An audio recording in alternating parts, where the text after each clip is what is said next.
Halo, kenalin aku Daus. Di sini aku akan menerangkan tentang penjadwalan pemrosesan. Yang akan aku bahas adalah tentang 3 algoritma penjadwalan pemrosesan yang akan aku bagi menjadi 3 video yang berbeda.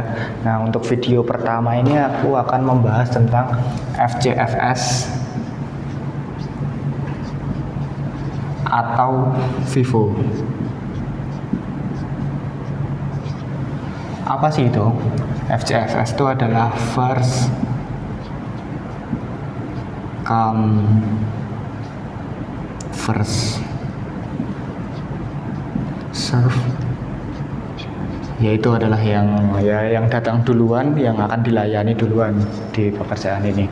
Nah, atau FIFO, first in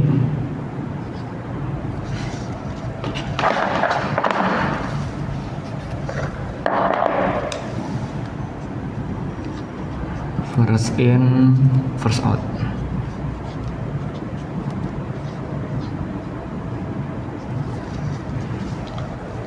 Nah, aku akan memberikan contoh soal dan cara pengerjaannya. Ini adalah contoh soalnya.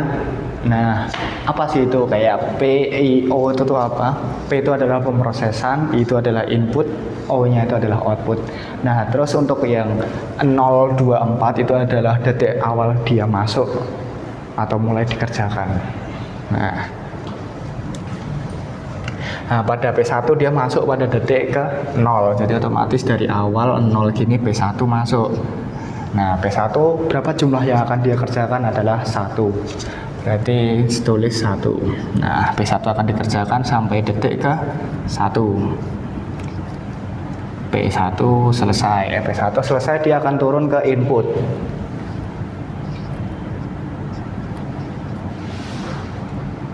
Nah, turun ke input, P1 turun ke input,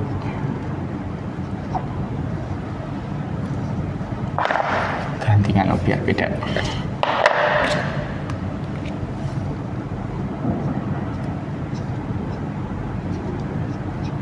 P1 turun ke input.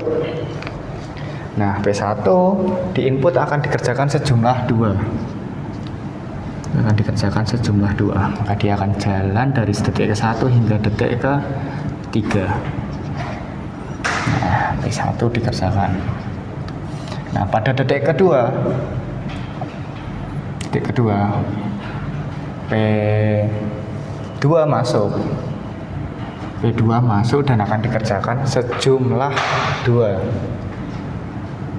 Nah, pada detik 1 sampai detik 2 CPU itu nganggur, dia nggak mengerjakan apa-apa. Itu disebut dengan nama idle time. Nah, ini akan P2 akan dikerjakan sampai detik keempat. Karena ini konsepnya FCFS, jadi mau P1 nya naik ke CPU pada detik ketiga, dia tetap nggak peduli, tetap mengerjakan P2 sampai selesai dulu, baru akan dikerjakan barisan antrian berikutnya. Nah, pada detik ketiga P1 naik ke PD ke atas ke CPU. Nah, di tengah-tengah pengerjaan P2. Nah, setelah P2 selesai pada detik keempat, antrian berikutnya adalah P1 dan P3. Karena P1 masuk di detik ketiga, otomatis dia antriannya akan terletak di atas P3. P1 dulu akan dikerjakan sejumlah 1 dan P3 akan dikerjakan sejumlah 3. Nah, P2 ini setelah selesai dia lanjut kemana? P2 ini setelah selesai, karena sudah selesai sekali, dia akan turun ke output. Dia akan mengerjakan output. Turun ke output.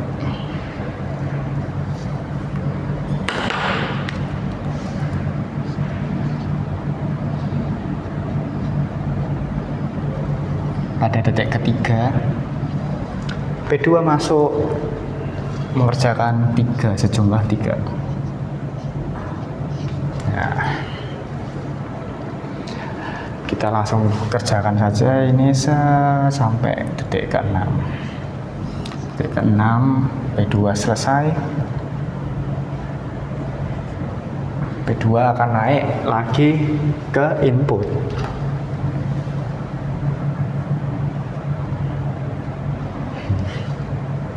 P2 naik ke input.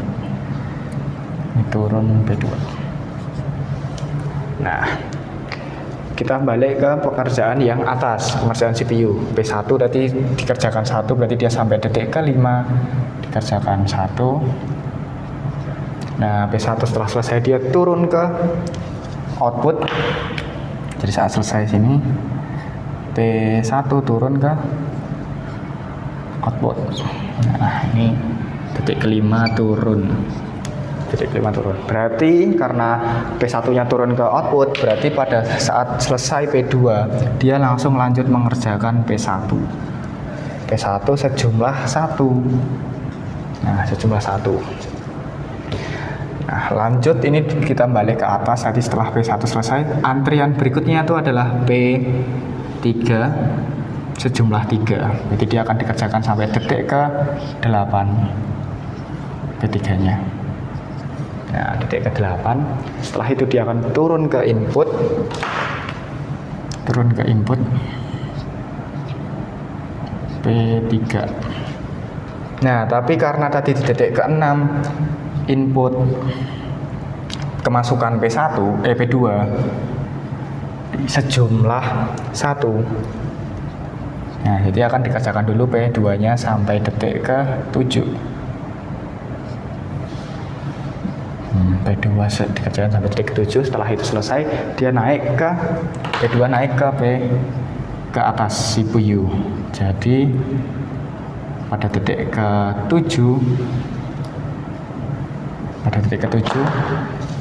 P2 masuk ke CPU lagi, kembali ke atas. Jadi pas selesai P3 langsung lanjut mengerjakan P2 karena P2 masuk di detik ke-7.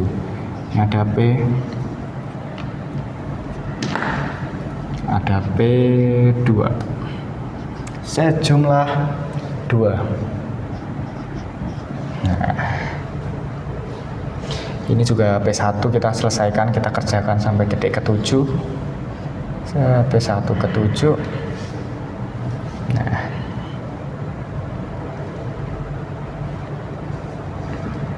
setelah selesai P1 kemana?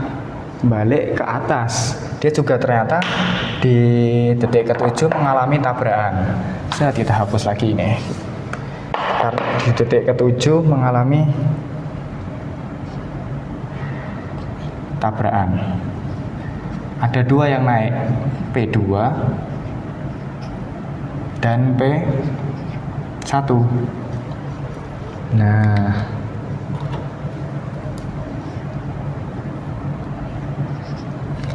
kalau ada yang tabrakan gini gimana sih? Mana yang dikerjakan duluan? Ada rumusnya, yaitu PO-OP. Kalau terjadi tabrakan di pemrosesan di CPU, yang diutamakan dikerjakan duluan adalah output. Dan kalau ada tabrakan di input, yang dikerjakan pertama adalah proses atau dari CPU. Dan kalau ada tabrakan di output, yang dikerjakan duluan adalah yang input. Nah, karena tadi tabrakan di titik 7 itu terdapat di proses, berarti yang dikerjakan duluan adalah yang dari output. Yang dari output adalah P1. Berarti urutannya, penulisannya P1 terletak di atas. P1 sejumlah 3, baru P2 sejumlah 2. Nah, P3 turun kemana? P3 turun ke input pada detik ke-8 juga, dia turun ke input.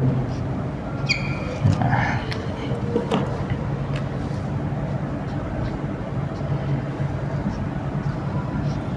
detik ke-8 P3 turun.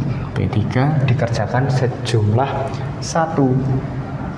Nah, akan dikerjakan sampai 9. 9 selesai, P3 akan lanjut turun ke output. Dia akan lanjut turun ke output.